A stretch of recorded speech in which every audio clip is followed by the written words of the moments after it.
Hello class, my name is Deepak Gupta and I am an IELTS trainer, IELTS International English Language Testing System. In this lecture, in this video, we shall try to understand the pattern or we can say the format of IELTS examination, how this examination is conducted, what are the areas of skills on which an aspirant or a candidate is put to test. So let's understand that what this examination is all about. First and foremost, as you can see, IELTS, some call it Ielts and some say IELTS. It's an abbreviation and the abbreviation stands for International English Language Testing System. An examination that is qualified or that a candidate or an aspirant need to qualify if he or she wishes to pursue higher education from abroad, especially in an English speaking country. So, this examination is a must if you wish to pursue higher education from a foreign country or from a foreign university. Candidates who are aspiring to work in an English speaking nation or those desiring for PR, permanent residence over there, they also need to qualify to crack down this examination. So basically, it is a test that has been designed for individuals who want to move in an English speaking nation, designed for non-native speakers. Now, non-native speakers are those whose first language, that means mother tongue, is any language but English. Simply it means that those individuals whose mother tongue is not English. Having said that IELTS, the examination that has been especially designed for non-natives, one thing you must understand that this examination is a kind of certification that a candidate will be able to communicate properly in English, or an aspirant, a candidate who qualifies this examination will not have any barriers or obstacles when it comes to communication in English. That's all that you need to know as long as the introduction of IELTS examination is concerned. What is the aim or objective of this examination? So this examination, it ensures that the non-native speaker will be able to communicate properly. As I told you, that means language will not be a hurdle. That means the candidate is expected to be well versed in English if he qualifies IELTS examination. Now, on the basis of purpose, the examination IELTS has been well categorized into two categories. One is called IELTS Academic and the other is called IELTS General. Primarily, we have these two kinds of examinations on the basis of purpose of visiting abroad. IELTS Academic is for those aspirants who seek to pursue higher education from a foreign country or from a foreign university. It simply means that those people who want to go abroad for the sake of higher education, they need to qualify IELTS Academic. On the other hand, those candidates, those aspirants who desire to work abroad or who want to get settled over there for the sake of permanent residence, they have to qualify IELTS General. Now, what is the pattern of the test? IELTS the test or a candidate is put to test on the basis of 4 skills, and these 4 skills are not new to you. You have been well understood about these 4 skills. In fact, if you have ever attended any class of communication skills, any class of phonetics, you must have been through reading, writing, listening and speaking. So these 4 skills are divided into 2 categories. One, receptive skills. And receptive skills, they are reading and listening. On the other hand, you have productive skills, and these skills include writing and speaking. Obviously, receptive means something that you receive, and productive means by the means of production, that is used in order to produce something. So you receive, or receptive skills are reading and listening, and your productive skills include writing and speaking. Pattern of the test. In order to understand the pattern of the test, you have to keep in mind that there are 2 kinds of IELTS: IELTS general and IELTS academic. Speaking and listening remains unchanged, or we can say that speaking and listening is same whether you go for IELTS academic or you go for IELTS general. But we can witness a slight variation, a slight deviation or difference when it comes to reading and writing. So one thing for sure, IELTS examination does not make any difference when it comes to speaking and listening. On the other hand, there is a slight difference when it comes to reading and writing between IELTS general and IELTS academic.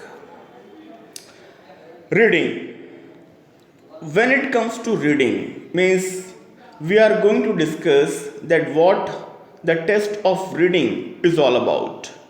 So a candidate is allotted 60 minutes, that means 1 hour, and within those 60 minutes he has to attempt 40 questions. Now pay attention very carefully. When it comes to IELTS academic, the candidate is given 3 long passages to solve.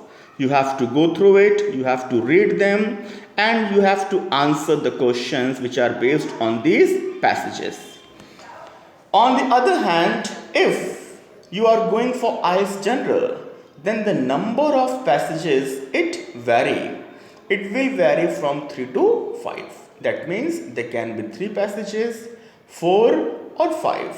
Minimum passage will be 3, and it will not exceed more than 5 in number. For IELTS academic 3, for IELTS general somewhere between 3 to 5. And these passages are arranged in the order of difficulty. That means first passage you will find comparatively easier. Second passage will not be as easy as the first one, and third passage will certainly not be as easy as the first 2 passages. The question types or the pattern of questioning, it includes true, false, not given. Statements will have been given, and you will have to find out that whether those statements are true, they are false, and if you do not find any information about them in the passage, then you will go for not given. Same is the case with yes, no or not given. The only difference is that yes, no is all about opinion, while true, false is all about facts. List of headings. What happens in this? List of headings. There are certain headings given, and the candidate will have to allot those headings on the paragraph. In simple terms, which paragraph suits for which heading, or which heading shall be appropriately be applicable to a particular paragraph. Then we have fill-ups, जिसे हम fill in the blanks भी कहते हैं. A blank would be given and you will have to fill them, whether in one word, two word, whatever is required. Finding paragraphs. What happens in finding paragraphs? A certain pieces of information are extracted out and the candidate has to find out the particular paragraph in which that information is contained, and then you need to answer some questions in one word, two word, or sometimes in not more than 3 words. So, test of reading, time allotted 60 minutes, in which you have to answer 40 questions in total. If you go for IELTS academic, you will find 3 passages, and if you go for IELTS general, you may find 3 to 5 passages arranged in the order of difficulty, and question types would be yes, no, not given, true, false, not given, list of headings, fill-ups, finding paragraphs, or you may be required to answer them in 1 or 2 words. Proceeding further, when we go for listening test, it includes first and foremost time allotted is 30 minutes plus 10 minutes. Why 30 plus 10 and not 40 altogether? Half an hour is given to the candidates in which they have to listen to the audio which are played and attempt the questions asked, and plus 10 minutes are allotted to them in addition so that they may supply their answers from the question booklet to the answer sheet provided. So total 40 minutes are given, 30 minutes for attempting the question, and 10 minutes for transferring the answers from the question booklet to the answer sheet. Number of questions are again 40, and number of audios, or we can say sections, is 4. Again, just like reading, the test of listening is also arranged in the order of difficulty. That means first section will comparatively be easier, second would not be as easy, and so on. And as I told you, that question booklet is provided in the listening test before or the very moment the audio begins. So you have to read the questions, you have to listen to the audio simultaneously and attempt the answers. That's how listening test is conducted. Moving further, we proceed to writing. Now, writing is a section that varies again for IELTS General and IELTS Academic. In task 1 for IELTS General, candidates are asked to write a letter. We can say that task 1 is all about letter writing that consists of 3 bands. For IELTS Academic, it is summary writing. What happens there, that the candidates are given a kind of chart or graph, pie chart, pie graph, or something like that. Means there would be a kind of statics which are based on a particular chart or graph. What you have to do, that you have to write down the summary of that chart. Minimum word limit for writing task 1 is 150 words, and I remind you, it's a minimum word limit, not maximum. Task 2, that remains same for both IELTS General and IELTS Academic. It requires a candidate to write a composition writing, where minimum word limit is 250. Again, I would remind you, it's a minimum word limit. Means if you are not able to reach the minimum word limit, there will be a penalty. Therefore, you have to be very careful. Last section is speaking. It's a one-to-one interaction between the examinee and the examiner. There would be a table on the other side. You will find your examiner, and on this hand you would be sitting over there. There are three sessions or three rounds. First is quite introductory, where the very general question, the very first question comes, tell me about yourself, what is your name, and all that. There would be 5 to 6 introductory questions, and then they would offer you a card. Second round, that is called cue card. You will have to pick one of these cards, and then whatever the card that you choose will contain a topic.